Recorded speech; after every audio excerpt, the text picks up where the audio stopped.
de Jerusalén. Y el sitio era que no entraba comida y no entraba agua.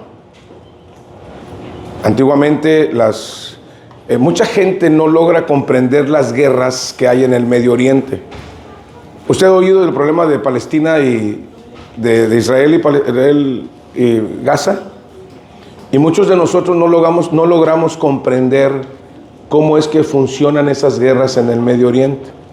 Y cuando nosotros oímos todo lo que ocurre, cómo esta gente indiscriminadamente pues hacen accionar sus armas y en ese intento de eliminar el uno al otro, pues desafortunadamente caen personas como daños colaterales, ¿no? Personas civiles, ¿sí?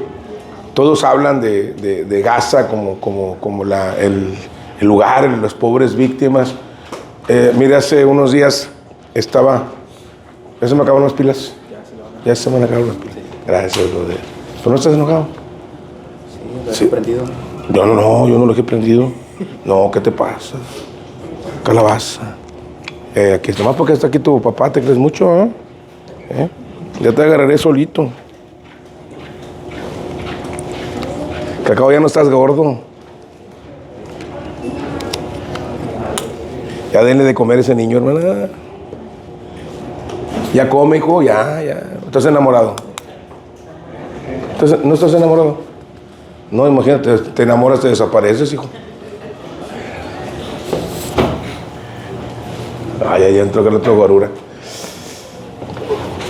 Y les decía, nos es muy difícil poder entender, poder comprender, cuando el pueblo de Estados Unidos, cuando el ejército de Estados Unidos quiso entrar en Irak, en Afganistán, ellos iban a una guerra desigual. Bueno, aquí está un veterano, ¿no? Creo que él va a entenderme, creo que él estará de acuerdo conmigo, porque los soldados de carrera tienen códigos, ¿sí?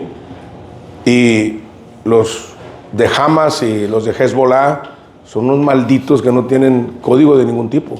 Y lo digo con esas letras, a ver si mañana no me aventan un bombazo ahí en la casa. Pero ellos arman a niños de 10, 12 años y salen a tirar, y cuando el soldado va a disparar y ve que es un niño el que está, pues él ya tiene un hándicap en contra, porque sus códigos le impiden tirar de otra manera, pero llega un momento en que pues tienen que hacerlo, ¿no? Y después cuando lo hacen, bueno, están todas las comisiones de los derechos humanos y de los acuerdos de guerra y todo, pero quienes están haciendo ese relajo no son precisamente los judíos. Otra cosa que ocurría, por ejemplo, cuando quería ir cuando quería ir a Estados Unidos, que quería pelear con los de Irak, ellos tenían que hidratarse 4 horas antes de salir al desierto, porque no era su terreno. Y los iraquíes pues estaban acostumbrados a andar como las lagartijas debajo del sol. No logramos comprender tanta fiereza al momento de enfrentar las guerras. Y desde nuestra mente occidental, pues nos parece exagerado que estén lanzando bombas y que estén lanzando esto y que estén lanzando lo otro. Pero esa era la forma como se establecían las guerras. En el capítulo 7 de Segunda de Reyes hay una historia así. El sitio a la ciudad estaba rodeado, los asirios habían rodeado la ciudad. Y dice la escritura que se estaban comiendo hasta los caballos, hasta los burros. Las cabezas de un asno costaba una cantidad exorbitante. Inclusive hay un detalle que ocurre ahí, que 2 familias se habían comido a un hijo.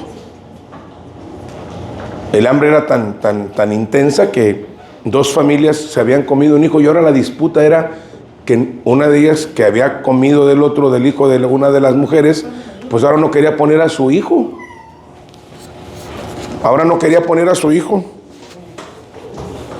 Y esa era la disputa, ese era el enojo que tenía. Y todo eso era porque el pueblo de Asiria quería tomar a Eliseo. Y están en medio de esa situación, están en medio de esas condiciones, cuando de pronto El Señor tiene misericordia por su siervo y entonces manda un espanto sobre Asiria, al grado de que Asiria tiene que salir corriendo de aquel sitio, tiene que salir corriendo de aquel sitio, y abandonan todo el bagaje, abandonan todo lo que llevaban, abandonan la comida, abandonan las armas, abandonan todo y salen despavoridos huyendo porque pensaron que venía un gran ejército sobre ellos. El Señor había hecho una obra maravillosa. Había rescatado, había salvado a su pueblo. Pero en esa escena hay 4 personajes.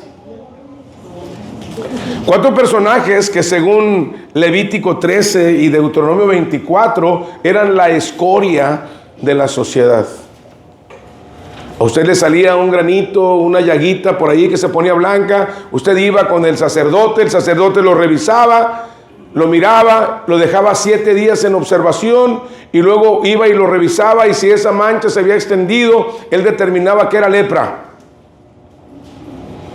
Entonces lo dejaba en aislamiento una semana más, y si aquella mancha se permanecía y se comprobaba que era lepra, ahora ese hombre tenía que tener una terrible sentencia en su vida.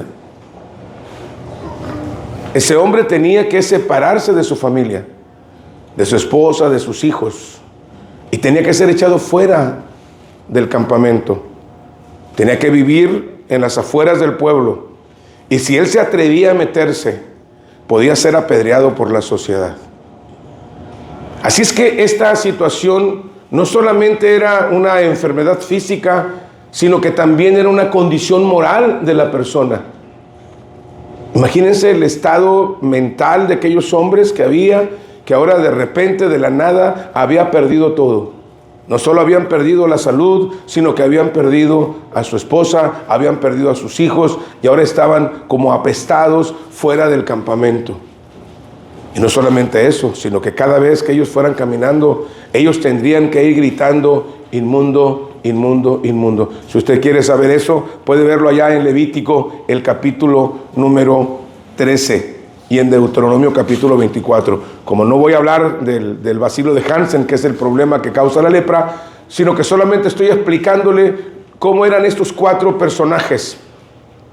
Estos personajes eran expulsados de la sociedad, estos personajes eran expulsados de su familia, estos personajes no podían ofrecer holocaustos, estos personajes no podían acercarse a alabar a Dios, no podían hacer eso, no podían hacer nada. Y un día, uno de ellos dijo: oye, vamos a morir de hambre. Vamos a ver a los asirios. Los asirios no están bajo la ley de los judíos. A lo mejor los asirios son buena onda y nos dan chance, ¿no? Nos dan quebrada, como dicen por acá. Dan un break, dan quebrada y pues nos dan algo de comer. Y si pues nos matan, pues de una vez, pues que nos maten. Y están allí discutiendo, le dijeron: bueno, seguramente alguno de ellos conocía lo que decía el proverbio: mejor es perro vivo que león muerto, ¿no? Y decían: pues por lo menos estamos vivos y aquí andamos, aunque de lejecitos podemos ver a la familia, podemos ver a los hijos. Eso de morir como que no está en nuestro plan. Y por fin se animaron. Irrumpen en el campamento de los asirios. Hay gente aquí, y no había nadie.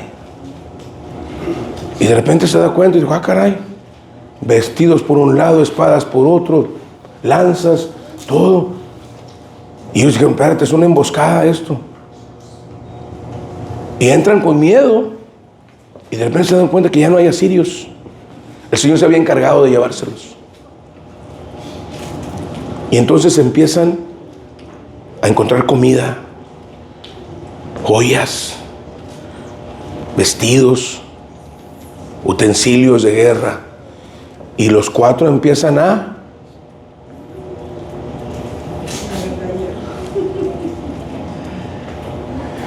agarrar, güey, Benito, que te necesito, ¿no? Y empiezan a comer, traen hambre, y dijeron: nos vamos a jartar, dicen por allá los hondureños, ¿no? Vamos a darle. empiezan a comer y empiezan a esconder y empiezan a guardar y dicen, oh, esto es una bendición de parte de Dios, nos está yendo genial. Leprosos pero ricos. Pero de repente uno de ellos se detiene y dice, oiga, espérense. Estamos haciendo mal. Estamos haciendo mal. Y quizás uno yo le pregunto, ¿pero en qué estamos haciendo mal?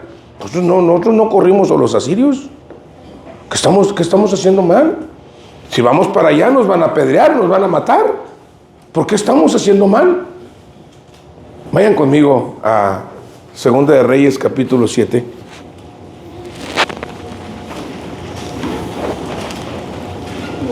Al versículo 9. Y dice, luego se dijeron el uno al otro, no estamos haciendo bien. Hoy es día de buena nueva y nosotros callamos. Y si esperamos hasta el amanecer, nos alcanzará nuestra maldad. Vamos pues ahora, entremos y demos la nueva en casa del rey. Y a ellos, hermanos, les implicaba el riesgo de que cuando ellos cruzaran la puerta, como la ley le marcaba que no podían estar en el campamento, el rey podía ordenar la muerte de ellos o la gente misma podría matarlos a pedradas. Pero estos hombres dijeron, aquí hay una bendición que no tienen detrás del muro. La gente está comiendo entre ellos, la gente está comiéndose los animales de carga, la gente está en tremenda crisis, en tremenda situación y nosotros ya nos hartamos, nosotros ya guardamos, ya escondimos, ya tenemos bastante, mucho más de lo que necesitamos. Y aunque ellos no nos tratan bien a nosotros porque somos leprosos, ellos necesitan escuchar las buenas nuevas. Entraron, gritaron a los vigías y les dijeron, hey, vengan, aquí hay comida, salgan. Pero los que estaban de aquel lado estaban ciscados, tenían miedo. Dice, no, esto es una trampa, esto es una trampa de los asirios, quieren que salgamos. Y cuando salgamos, nos van a agarrar, van a entrar y van a incendiar la ciudad y van a acabar con todo el pueblo. No. Y estaban resistiéndose. Hasta que por fin uno de ellos dice, vayamos al capítulo número 7. Vinieron pues y gritaron a los guardias de la puerta de la ciudad y les declararon diciendo, nosotros fuimos al campamento de los sirios y aquí que no había ahí nadie, ni voz de hombre, sino caballos atados, asnos también atados y el campamento intacto. Los porteros gritaron y lo anunciaron dentro en el palacio del rey y se levantó el rey de noche y dijo a sus siervos, yo os declararé lo que nos han hecho los sirios. Ellos saben que tenemos hambre, ya han salido de las tiendas y se han escondido en el campo diciendo, cuando hayan salido de la ciudad los tomaremos vivos y entraremos en la ciudad. Entonces respondió uno de sus siervos y dijo, tomen ahora 5 de los caballos que han quedado en la ciudad. ¿Por qué? ¿Por qué? Porque los que quedaban acá también perecerán como toda la multitud de Israel que ya ha perecido, y enviemos y veamos qué hay. ¿Sabe por qué no había caballos? Porque se los estaban comiendo. Pero vamos a mandar 5, total. Vamos a perder un banquete, pero ok, ahí van. Y cuando salen, se dan cuenta que es así como había dicho.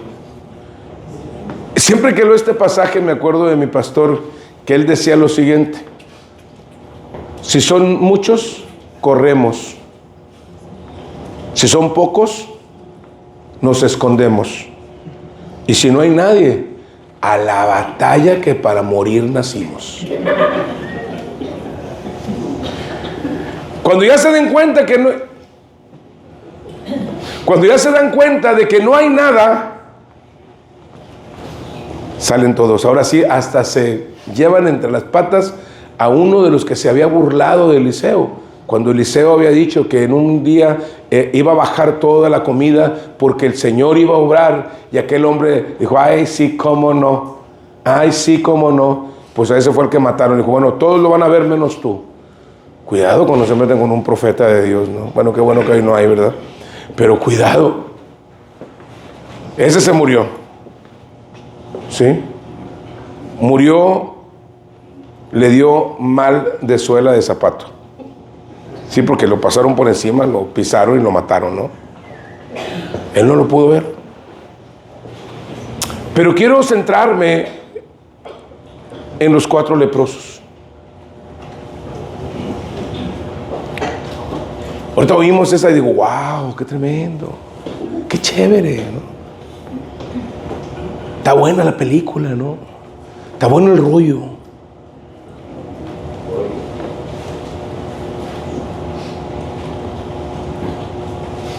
Pero aquellos leprosos tenían conciencia.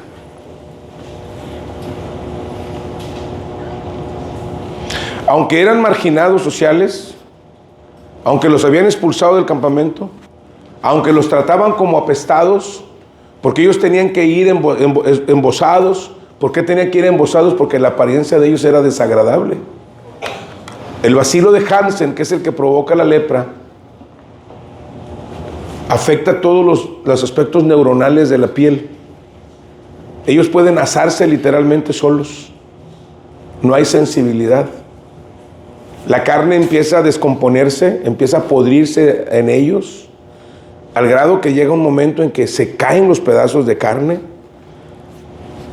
El tabique se corroe, se consume, la nariz se baja. Bueno, por si no la tengo, pero la nariz se baja, los párpados, el cabello se cae.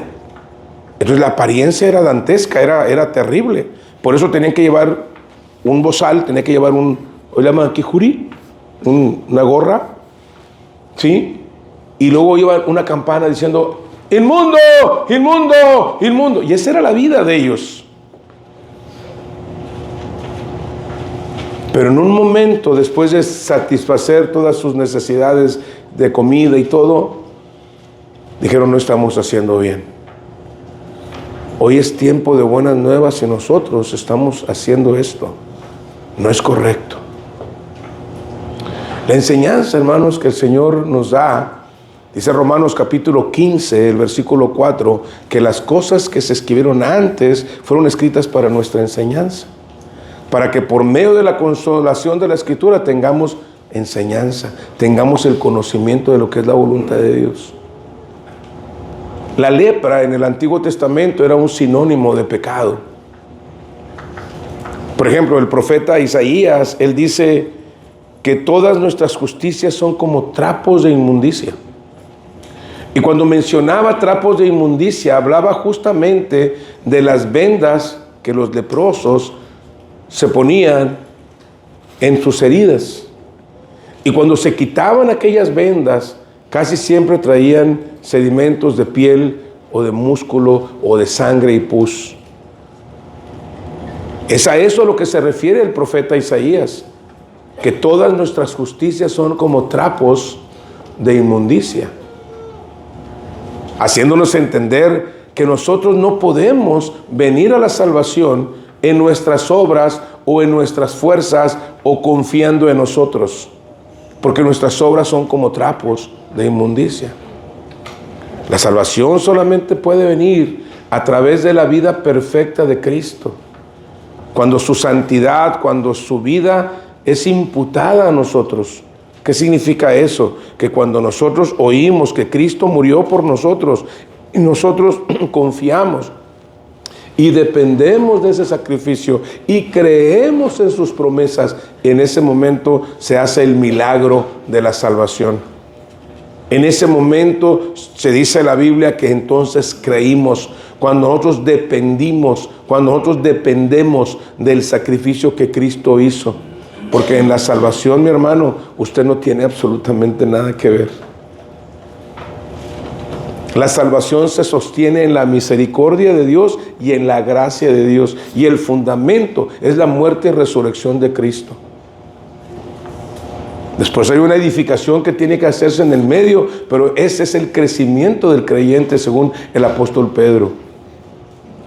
Pero todo empieza con algunos leprosos que reconocen que no están haciendo bien y saben que es tiempo de buenas nuevas. Todos nosotros en algún momento de nuestra vida éramos leprosos. No es que teníamos el bacilo de Hansen, no teníamos la lepra como enfermedad, pero sí estábamos tocados por el pecado, nacimos pecadores, y lo que nosotros merecíamos era la condenación eterna.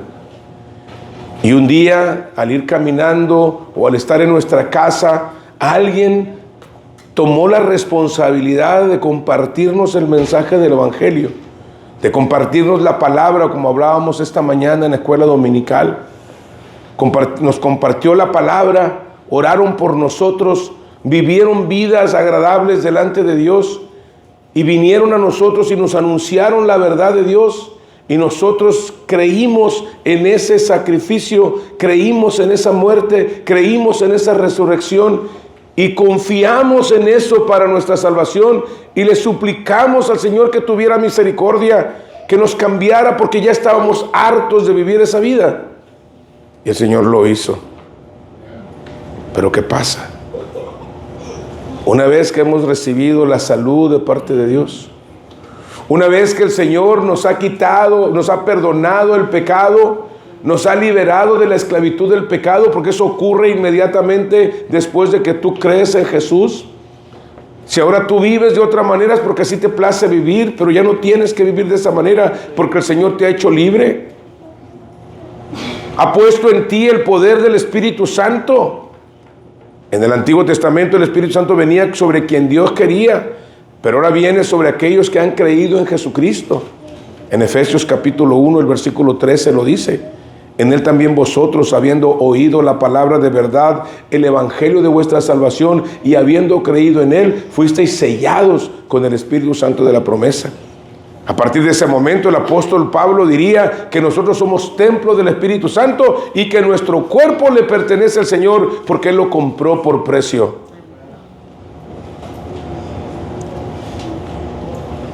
Y nos regocijamos en las bendiciones de Dios. Ya no nos emborrachamos, ya no andamos gastando nuestro dinero en drogas, ya no tenemos el peligro de la cárcel, ya no andamos peleando con nadie. Nuestra boca se ha limpiado y estamos disfrutando de la gracia y de la misericordia de Dios y de sus bondades. Y cantamos el himno de bendiciones, ¿cuántas tienes ya? Y nos regocijamos, y ahora podemos llegar con nuestra familia, gozarnos con ellos. Pero solamente somos nosotros.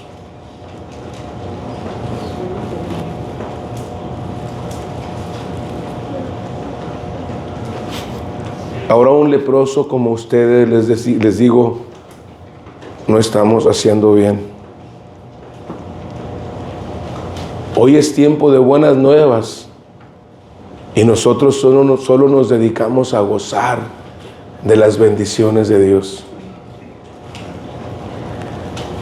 Es tiempo de ir al campamento del mundo y decirles: hey, hay salvación, hay otra vida que se puede vivir, hay otra forma de vivir. Vengan al Evangelio, crean en el Evangelio, dejen que Dios transforme sus vidas. Pero nosotros nos callamos.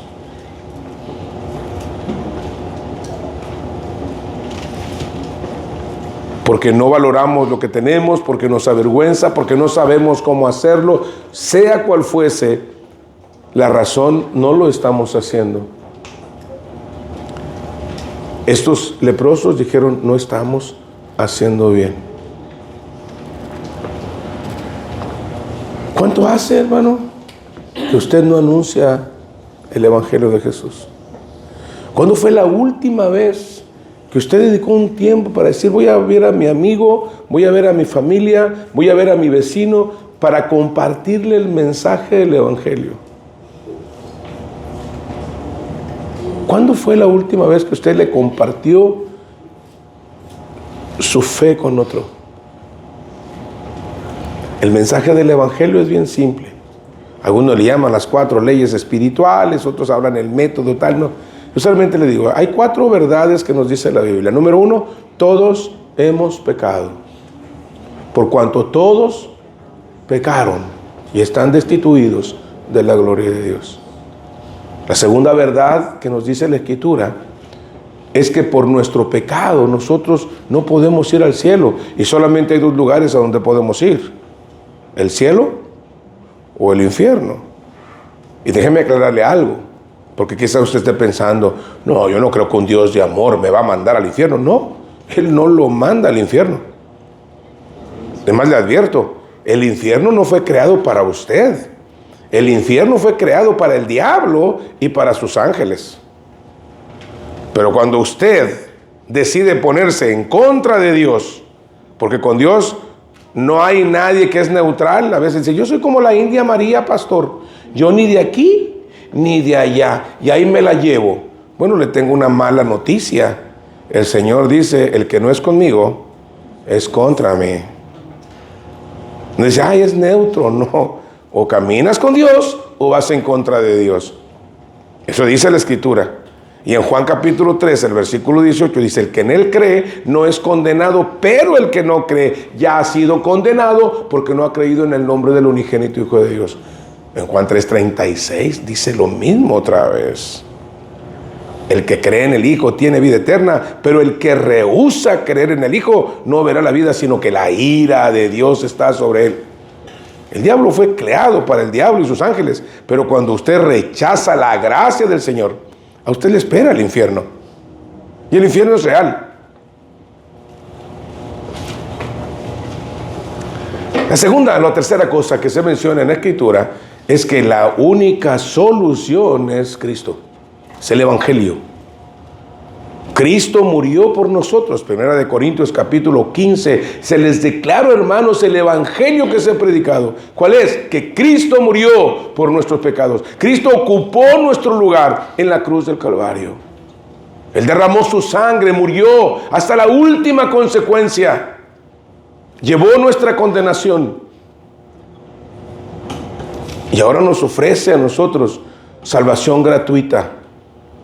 Romanos capítulo 3, el verso 25, dice, siendo justificados gratuitamente por su gracia, mediante la redención que es en Cristo Jesús.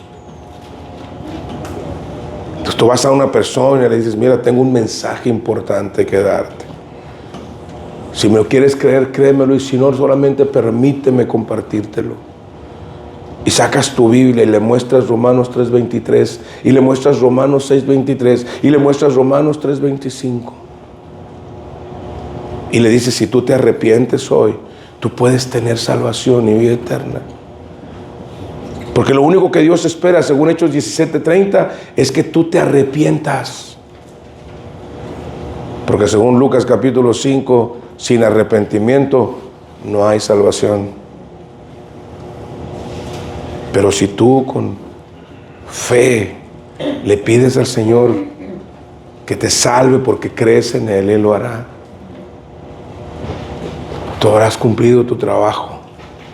Pero acuérdate, palabra, explicación, palabra. Y luego encomienda esa siembra al poder del Espíritu Santo, porque tú no los puedes convencer. Es el Señor quien tiene que convencerlos. Hace muchos años, ¿cuántos años sabes que te convertiste, hermano? 25 años. Un hermano, Octavio Cruz, me dijo un día, vamos, quiero que le comparte el evangelio a un brother, a un amigo que tengo. Estaba bien feíto, pobrecito, por lo menos que sea salvo. Y entonces me invitó y fui a casa, estaba el hermano Ernesto, y le empiezo a compartir, sí, también él estaba compartiéndole el evangelio, y le digo, y yo iba a la mitad del mensaje, y Ernesto me decía, oiga, ya me quiero entregar a Cristo. Le digo, no, espérese. Y le seguía explicando, y es que ya quiero entregarme. No, espérese, usted tiene que entender esto. No, pero es que yo ya quiero. No, espérese, o sea, no, porque luego con nada que a Chochita la bolsearon, ¿no? Luego que yo no estaba seguro, no, así ahorita de una vez, para que no haya ninguna excusa. Y por fin ya cuando terminé le dije, ahora sí, ¿Ya se quiere entregar al Señor? Dijo, sí. Y ahí se entregó y mire, sí funcionó, mire, aquí está. 25 años después, aquí está. Hay muchos que han levantado su mano sin entender lo que están haciendo. Y así como entraron, se fueron. Solo se quedaron en el ámbito de la religión. No depositaron su confianza en el Señor. Por eso yo le digo, hermanos, lo que va a convencer, se los decía yo en la mañana, es la palabra. No son sus argumentos. No se pelee con ellos. Enséñeles la palabra, explíqueles la palabra y luego encomiéndelos al Señor. Y después ore por ellos y siga viviendo una vida acorde a la voluntad de Dios para que ellos no tengan tropiezo. Y aquellos vendrán a los pies del Señor, porque el Señor ha de traer a los que han de ser salvos. No es el pastor, no es el predicador, no es el que predica el evangelio, no es el mensajero, es el poder del Espíritu Santo. Y una iglesia crece no por el método de crecimiento, sino crece por la prédica del evangelio. Porque dice la Biblia, el Señor añadía a la iglesia cada día los que habían de ser salvos. No dice que uno. D.L. Moody, en una ocasión, caminando por la ciudad, de repente se encontró un hombre. Y este hombre venía ahogado de borracho. Y lo encuentra y le dice algo más o menos así. Señor Moody, usted hace 5 años me salvó. Dijo, tiene usted razón. Seguramente lo salvé yo, pero no lo salvó el Señor. Porque si el Señor lo hubiera salvado, usted no andaría como está caminando ahorita. Cuando nosotros proclamamos el mensaje del evangelio, estamos haciendo bien. Dios no nos está mandando a convencer a la gente, nos está mandando a predicar el evangelio, a proclamar del amor de Dios. Pero ¿cuánto hace que has dejado de hacerlo, mi hermano? Hablas de fútbol, hablas del box, hablas de la economía, hablas de política, hablas de tantas cosas, pero no hablas del evangelio. Es más, hasta de religión hablas, pero no hablas el evangelio. El evangelio dice que somos pecadores, que por nuestro pecado merecemos el infierno, que Cristo murió en la cruz y resucitó, y si el hombre se arrepiente y depende de su sacrificio, el Señor le perdona, le libera, le dota del poder del Espíritu Santo y le ofrece una vida nueva, porque 2 Corintios 5:17 dice, de modo que si alguno está en Cristo, nueva criatura es. Mi hermano, el compartir tu fe es una de las manifestaciones de la llenura del Espíritu Santo. En el libro de los Hechos dice, y fueron todos llenos del Espíritu Santo y proclamaban con denuedo el evangelio. Aunque todos ponen énfasis en Hechos 2 de que hablaron en lenguas, lo que dice ahí es anunciaban las maravillas de Dios. No que hablaban lenguas, sino que anunciaban las maravillas de Dios. En Hechos capítulo 2 dice que les escuchaban en sus dialectos escuchar justamente el mensaje del evangelio. Una manifestación del poder del Espíritu Santo en tu vida es el anhelo de que otros vengan al conocimiento de la verdad. Ese es formidable. Obviamente que el Espíritu Santo va a hacer otras cosas en tu vida, como es darte amor, gozo, paz, paciencia, benignidad, bondad, fe, mansedumbre y templanza. Tu vida va a ser transformada en tu carácter. Eso es lo que va a ocurrir. Pero también te va a motivar a la salvación de las almas. Si tú vives una vida, mi hermano, en donde tú no tienes ganas, el anhelo, el deseo de compartir con otros tu fe, algo está mal en tu relación con Dios. Hay 4 cosas que son distintivos de un creyente sano. Un creyente sano ora.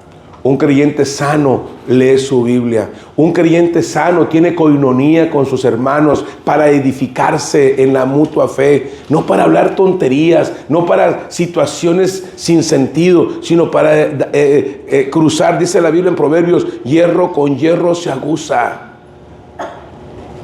Cada persona que tiene contacto contigo debe salir inyectado del amor de Dios, debe salir con un deseo de caminar con el Señor. Si esa persona sale de contigo desanimado y desalentado, no está siendo usado por el poder del Espíritu Santo, mi hermano. No te engañes. Porque la coinonía habla de edificación mutua. Y número 4, proclamas el mensaje del Evangelio. Porque esa es la pasión. Porque dice la Biblia que la Escritura misma da testimonio de Jesús. Y Jesús dijo que el Espíritu Santo daría testimonio de Él. Y eso es a través de nosotros. Si tú no estás haciéndolo, seguramente tendrás que voltear tu rostro hacia Segunda de Reyes capítulo 7 y examinarte si estás haciendo bien. Toda la gente que tiene contacto contigo son enviados a ti para que tú les compartas el mensaje. Y Él te va a abrir puertas, te va a abrir oportunidades. Lo que pasa es que muchas veces no estás listo para obedecer y se te pasa la oportunidad. Quizás esta noche tú estás aquí sin haber conocido a Jesús como tu Salvador. Quizás estás contentado solamente con tener religión. Esta noche tú puedes cambiar tu destino. Sí, tu destino en este momento sin Cristo es el infierno. Pero tú has escuchado hoy que Cristo puede salvarte, perdonarte y cambiarte. Si tú te arrepientes con el corazón y puedes confiar y depender de lo que Él ya hizo por ti, Él va a perdonarte, Él va a liberarte de la esclavitud del pecado y Él te va a dar el poder del Espíritu Santo en tu vida. Y te dará una nueva libreta para que escribas una historia nueva sin tantos borrones. Pues de pie, oremos.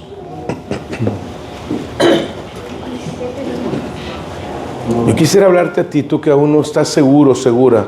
Yo te pregunto, si tú murieras en este instante, ¿dónde vas a pasar la eternidad? ¿Dónde vas a pasar la eternidad? Si tú no puedes decir, yo estoy seguro que si muero hoy va al cielo, tú necesitas a Cristo. Reconoce tu pecado, arrepiéntete, depende de lo que Cristo hizo por ti y dile al Señor, Señor, aquí estoy, creo en ti, cámbiame como tú lo prometes. ¿Y sabes qué? Él lo hará. Habrá una persona esta noche que diga, pastor, yo quiero tomar esa decisión. Yo necesito cambiar. Yo necesito a Jesús en mi vida. ¿Habrá alguna persona? Por lo que veo, todos son salvos. Los conozco a muchos de ustedes ya de tiempo. Pero le quiero preguntar ahora, ¿con cuál de los dos tipos de leprosos usted se identifica esta noche? ¿Con los primeros? Cuando encontraron toda la comida y todo eso y se hartaron de las bendiciones. ¿O de los segundos que dijeron no estamos haciendo bien? Otros están muriendo y nosotros estamos solo gozándonos de las bendiciones de Dios. Si en esta noche el Señor ha hablado a tu vida y estás tomando decisión de empezar desde hoy a ser un cristiano activo, que habla a otros del Señor, que quiere ser usado por Dios para que otros vengan al conocimiento de la verdad, levanta tu mano ahí donde está y digo, pastor, Dios ha hablado a mi corazón hoy y yo estoy tomando decisión. Hoy con el favor de Dios, Dios te bendiga. Hoy con el Dios le bendiga. Dios le bendiga, Dios le bendiga. Gloria a Dios. Gloria a Dios. Gloria a Dios. Puede bajar su mano. Puede bajar su mano. Puede bajar su mano. Dios le bendiga. Padre, gracias te damos esta noche. Gracias por todas estas manos que tú has tocado, Señor. Ayúdame a mí a también cumplir siempre ese propósito. Que hagamos como los siervos antiguos que no iban a la cama si no habían hablado por lo menos a una persona de Jesús. Porque esa es la tarea y el privilegio que tenemos. Pudiste habérselo dado a los ángeles. Pudiste haber hecho que las hojas de los árboles trajesen impreso el mensaje. Pero te plació tomar a nosotros humanos viles para proclamar un mensaje divino. Ayúdanos a valorar ese privilegio, Señor. Toma la vida de mis hermanos, la mía propia, y úsanos para ese efecto, Señor. Ahora que vamos a recordar tu muerte y tu resurrección, Señor, y anunciar tu próxima venida, bendice el pan, bendice el vino, bendice a aquellos, Señor, que de una manera honrosa van a estar tomando, Señor, este memorial. Y Padre, ayúdanos a anunciar tu próxima venida, Padre, y a estar firmes en tu palabra. Bendice el pan, bendice el vino y bendice nuestras vidas a través de ello, en el nombre de Jesús. Amén. Pueden sentarse, hermanos. A partir de este momento, nadie quiero que esté